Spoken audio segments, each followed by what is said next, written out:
I want to show you how to do a technique called Emboss Resist. So I'm just gathering up my supplies. I have my Distress Oxide ink and my sponge, my stamps, and I just arranged 3 random snowflakes on a stamping block.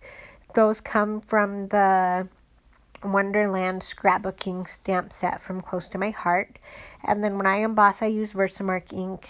It's just a personal preference. Embossing ink works fine too. I like how thick the Versamark is. My embossing powder, and then my little powder tray that will help catch all my excess powder. So what you'll see me do first is I'm going to take my anti-static pouch and I'm going to wipe that on my paper. What that does is that prevents embossing powder from sticking where I don't want it to stick.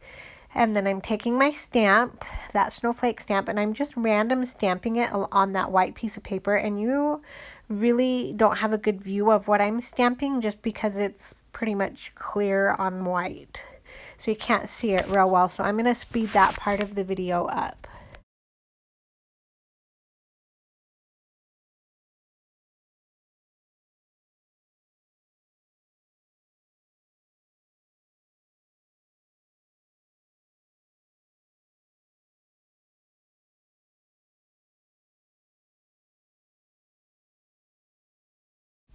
I have my stamping all done, so now I'm going to bring in my little tray and my embossing powder, and I'm going to cover that entire piece of paper with embossing powder and then tap it back off into my tray and put it back, the excess back into my jar. And I apologize that this is slightly off camera. I didn't realize that I was doing it out of the view of my camera. Now I'm going to bring in my embossing heat gun and I'm going to heat that embossing powder. And what that does, if you're not familiar with embossing, is it melts that powder into the ink. So you get that raised glossy effect, which is super pretty on. And embossing powder comes in a variety of colors and glitters. There's just so much fun things you can do with all the variety of embossing powder that's out there. Alright, I have that all heat set, so I'm going to kind of give you a close-up. You can kind of see that the shimmer and the glossy of that. It's super pretty all on its own, but this is where the magic happens is next. I'm going to take my Distress Oxide ink in Mermaid Lagoon, and I'm going to just start sponging that over that entire paper.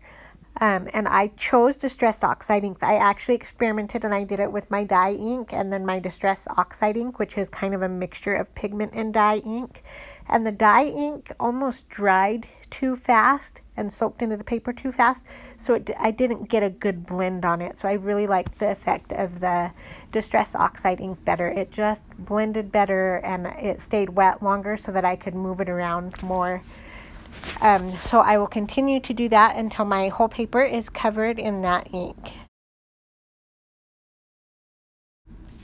Okay, now it just looks like a kind of piece of paper with ink all over it, but this is the magic. I'm going to take a slightly damp paper towel and I'm going to wipe off those snowflakes that I embossed, and they are going to resist the ink, so the ink is just going to wipe right off of them, and you'll see the snowflakes start to pop out of that design, and it's so pretty. I just love this effect. You can do this with all kinds of stamps. You can even do this with stencils. If you stencil embossing ink through a stencil and then emboss, and then you can do this Emboss Resist with a stencil as well. So there's kind of lots of fun different ways to do it.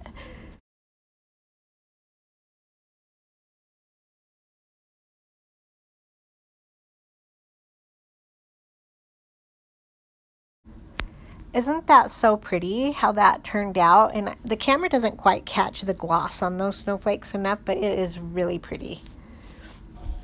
I wanted to show you a scrapbook layout that I did using this technique, and just a super simple layout that just, this technique I feel like just made the layout extra special and just pop the pictures and just had a really pretty background.